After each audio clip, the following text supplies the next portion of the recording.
नमस्कार विद्यार्थी मित्रों।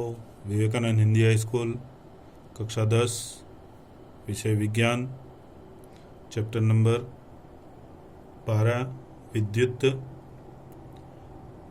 दूसरे लेक्चर में आपका स्वागत है।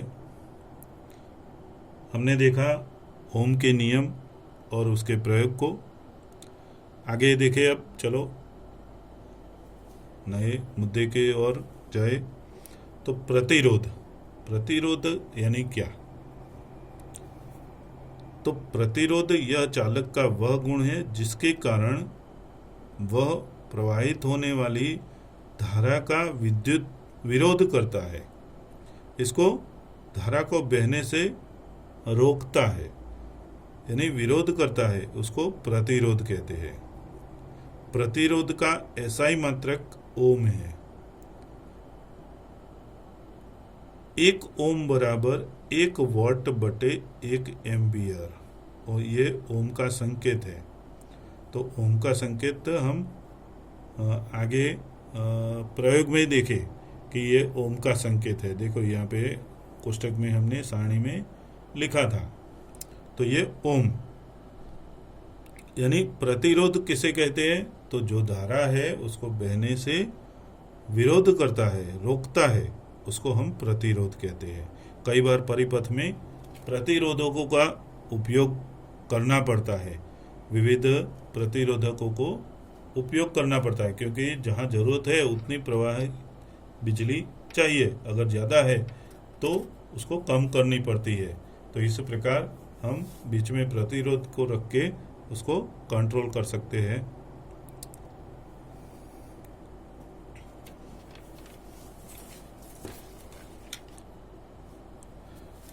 जब एक परिपथ में 1 एम्पियर की धारा प्रवाहित होती है, कितनी?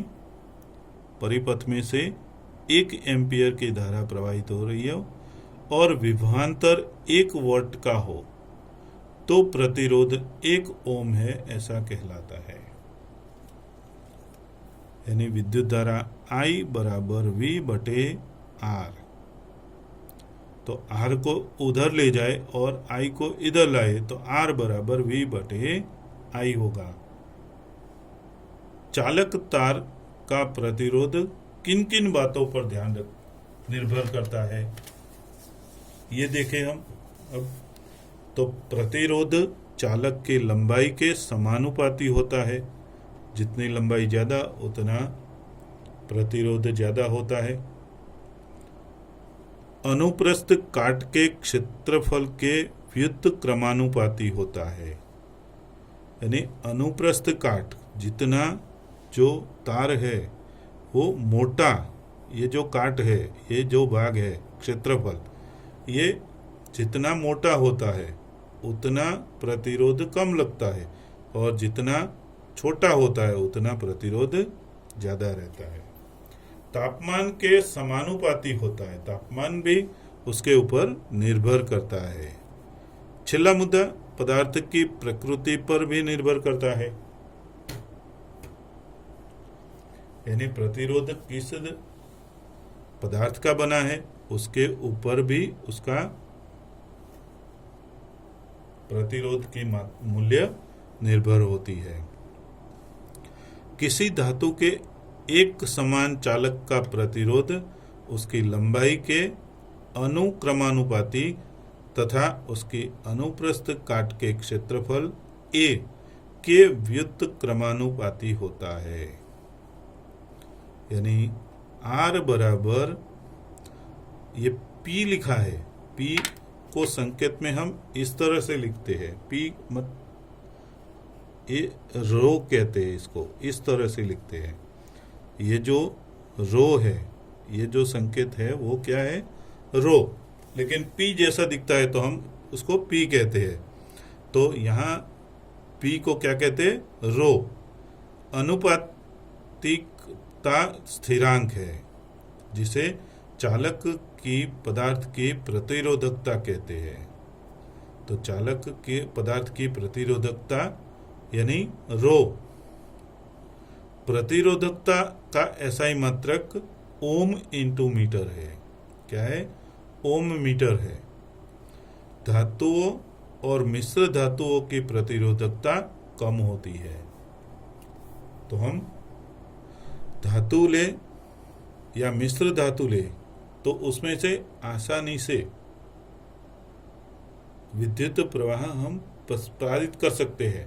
लेकिन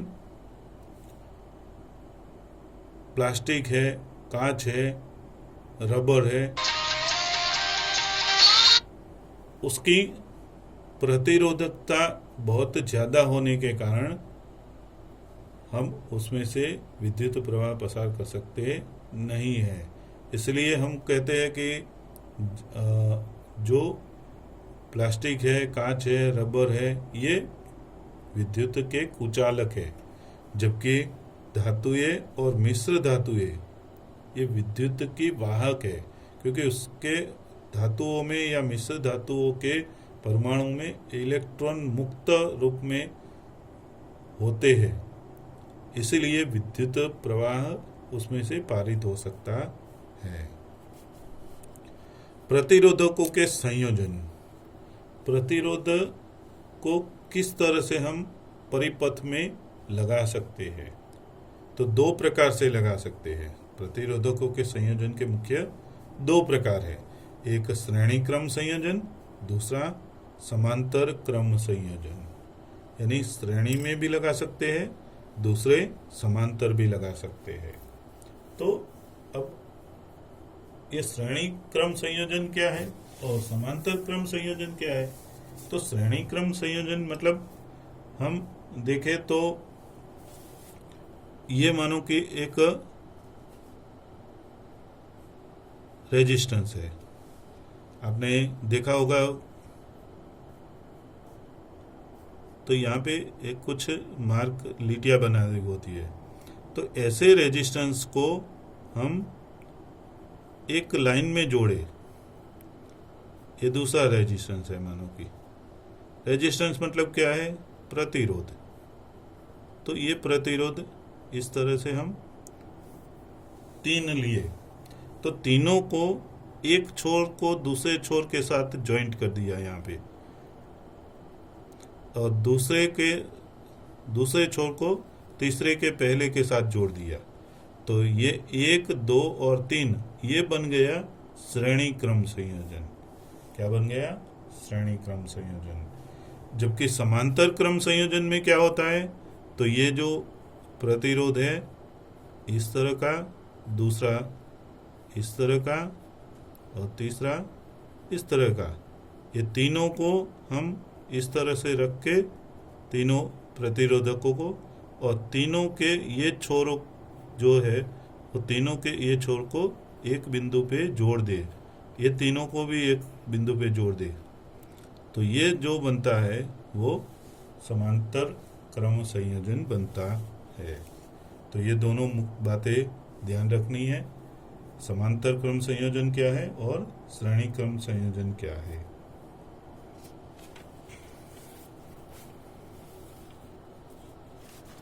आइए देखें श्रेणी क्रम संयोजन में क्या समझना है, किस तरह से हम वो सूत्र ज्ञात कर सकते हैं श्रेणी क्रम संयोजन का। तो श्रेणी क्रम संयोजन यहाँ पे जैसे मैंने वो बताया वैसे ही ये तीन, एक R1, दूसरा R2 और तीसरा R3, ये प्रतिरोध है। तो ये यहाँ पे मानो कि दोनों से जुड़ा हुआ है, तो ये क्रम में बैठे हुए हैं। जैसे लाइन में एक बैठते हैं विद्यार्थी, वैसे ही ये लाइन में बैठे हैं, इसलिए इसको श्रेणी कहते हैं। तो श्रेणी क्रम संयोजन किया हुआ है। तो ये परिपथ है, परिपथ में ए मीटर कहाँ लगाया हुआ है? ये भी श्रेणी में लगाया हुआ है। देखो ये परिपथ में ए मीटर, फिर पहला प्रतिरोध, फिर दूसरा, फिर तीसरा, और यहाँ पे पूरा हो जाता है। जबकि वोल्ट मीटर को ये प्रतिरोध के समांतर में जोड़ा गया है, ये और ये दोनों समांतर जोड़ा गया है। तो 2 या 3 प्रतिरोधकों को एक दूसरे के से दूसरा सिरा मिलाकर जोड़ा जाता है, तो संयोजन जो मिलता है उसको हम श्रेणी संयोजन कहते हैं। आकृति में R1, R2 और R3 प्रतिरोधकों को बिंदु ए और बी के बीच में श्रेणी में जोड़ा गया है। तो यहाँ पे मानो कि ए बिंदु है और यहाँ पे बी बिंदु है, तो ये दोनों बिंदु के बीच में ये 3 प्रतिरोध जोड़े गए हैं। श्रेणी क्रम में कुल प्रभावित प्रतिरोध कैसे, तो 3 RS यानी कुल प्रतिरोध बराबर R1 plus R2 plus R3। प्रत्येक प्रतिरोध में से एक समान धारा प्रवाहित होती है। यहाँ पे ये जो I धारा है वो तीनों में से समान रूप से धारा प्रवाहित होती है, तथा कुल विभवांतर बराबर व्यष्टिगत प्रतिरोधकों के विभवांतरों का योग। यानी इसमें से जो वोल्टमीटर मिलता है, इसमें से जो वोल्टमीटर मिलता है, इसमें से भी वोल्टमीटर मिलता है, तीनों का योग करें। यानी यहाँ से यहाँ तक का योग, यानी V बराबर विभवांतर V बराबर V1 plus V2 plus V3।